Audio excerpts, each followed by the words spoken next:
I'm with David, the Green candidate for St. John Kennebecasis. We're gonna chat a little bit. I think,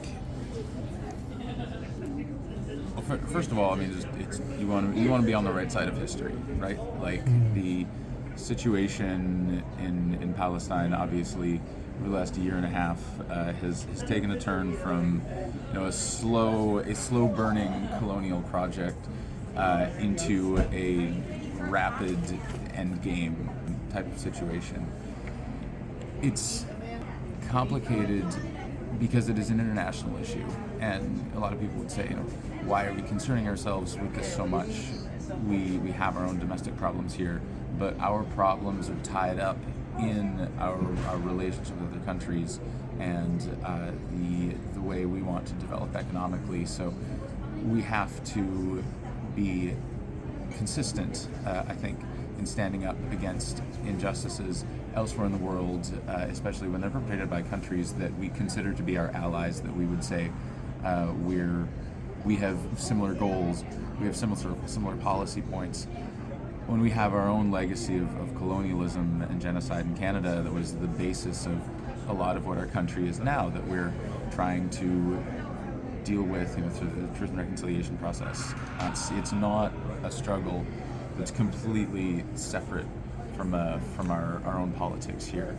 And if we can do anything to put our voice forward on the national stage as Canadians to say this is wrong and we need to support autonomy and self-determination for the Palestinian people, I think it's important that we do that. I mean, you hear exactly what you would expect to hear from a country that is, so much of it has been built through immigration, right? We are a country founded on immigration, and we've continued to grow that way. We've put a lot of emphasis on our multicultural society, and people coming into a multicultural society have connections and things that tie them to other places in the world, and this is part of what makes Canada what it is. But it also means that there are people who are very distressed by this situation, and they want to know how the government that is their government in their home in Canada is going to deal with this issue. It throws your brain all out of proportion.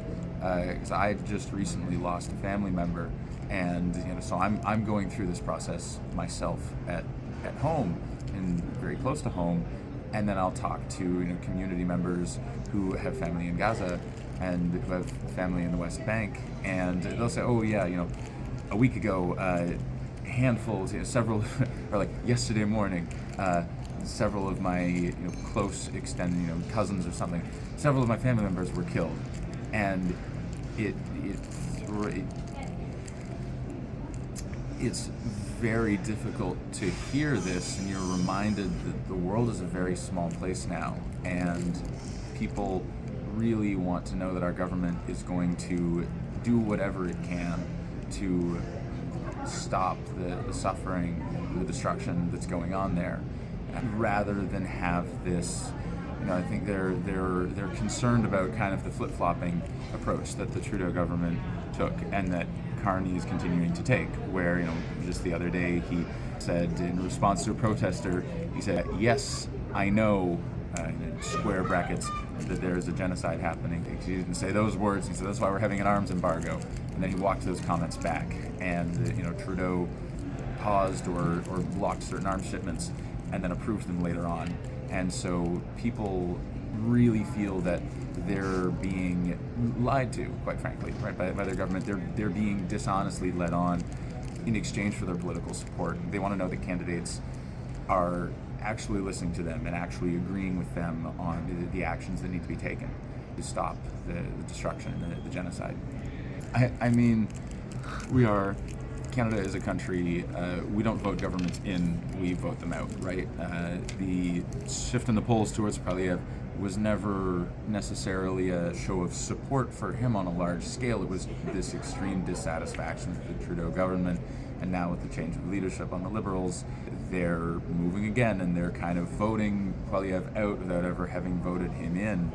I don't think anyone can say, I don't like how the Liberals have dealt with the situation in Palestine, and I'm going to vote Conservative. The Conservative, high up, Zionism, it's very strongly supported, I guess, within the upper echelons of the Conservative Party. Melissa Lantsman is a very outspoken proponent of it, and I don't think anyone would have any reason to believe that Poilievre government would treat the situation any differently, would take stronger actions against the mechanisms by which money goes from Canada, by which we end up indirectly subsidizing the process of settlement expansion and the activities of the IDF.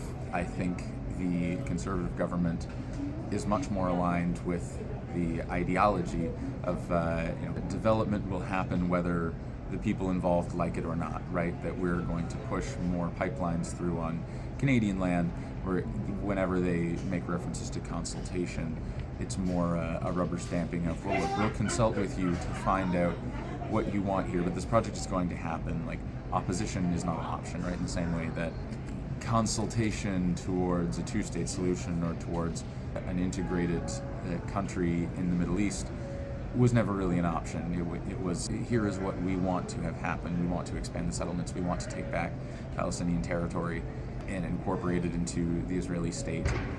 And the same thought process is at work there. Certainly they're not going to be a force anymore on the right side of history than the Liberals are. It's in an election where strategic voting is going to be a widespread thing. A lot of people who just very much do not want Poilievre to get in. You need to keep in mind that it does mean something to vote according to your conscience and according to what you believe is right. And at the end of the day, someone from the Liberal Party is going to go and look at all of the votes that went to the NDP, all of the votes that went to the Greens, and say, those are people that we may have had in these ridings where we lost by a little bit or we barely won, and that will direct their policy decisions. It doesn't necessarily mean that, a Carney majority is going to turn around and remove the tax-exempt status of various charities who are funding colonization projects in Palestine, and therefore our tax dollars are indirectly financing those projects. It doesn't mean that Carney is going to hold this idea of an arms embargo. It doesn't mean that he's going to make bold breaks on policy statements from the U.S., where historically we're linked to them very closely on some of these international issues.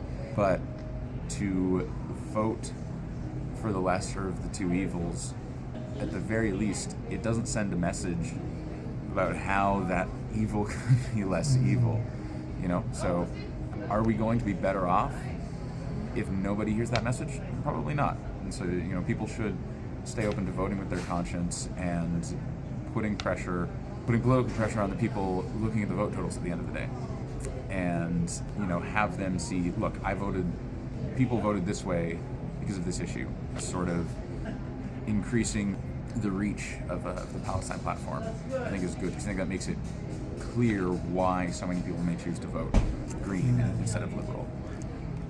Yeah, well, that's exactly it. A majority Carney government is completely unaccountable to everyone who has lent him their votes, and that can be particularly misleading about what people actually wanted, right? Like, there would be people in other places voting for Carney because, we're the party that's more concerned about climate change and about the environment.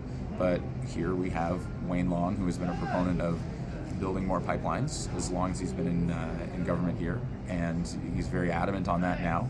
He's saying Carney is going to make us an energy superpower, and if he has a majority mandate to do that, from a lot of people who would like to see us be a greener and more equal country, then your voice really didn't count in that case. Pipelines will create jobs in the short term. Yes, there will be construction work as the pipeline is being built, but then once it's in place, those assets start producing money for the major oil companies, right? They're linking our economy more closely to the United States. They make us more of a petrostate instead of less of a petrostate, and I don't think that's what people in St. John really want, right? People in St. John want a resilient economy We want less expensive energy. We want a healthier environment for people living here. And those are all things that are going to be addressed with building out clean energy and renewables, rather than putting a pipeline through to get fossil fuels, dirty fossil fuels from Alberta to here, so that we can refine them and then ship them somewhere else. Right? Our money that we're investing in the energy economy in St. John should go towards reducing energy for people in St. John. We should be building technologies that make clean energy that we can use and use those to drive other industries of the future, right? Building a circular economy, doing things with waste products, stuff that right now is an environmental burden. We have smart people here who can innovate and create new technologies that will lead us towards a greener future. But to be doing that, we need to be producing energy for here, for people in St. John, not something that we're going to send overseas in a tanker after it comes here in a pipeline that some people who are not going to be affected by that don't see it as a problem, but it's going to pass through a lot of communities on its way here, and then once it gets here, again, with a consultation process that is, the tone is shifting, right? We're very much seeing it be an intent to get things built regardless of opposition. And these are all problems that we don't have if we focus on other ways we can build our economy. I'm gonna give you this. This is a Palestine pin. So if the kafia is probably makes you hot when you want to show support, you can use an easier. It's an excellent weight for the sweater. Yeah. But it's very nice.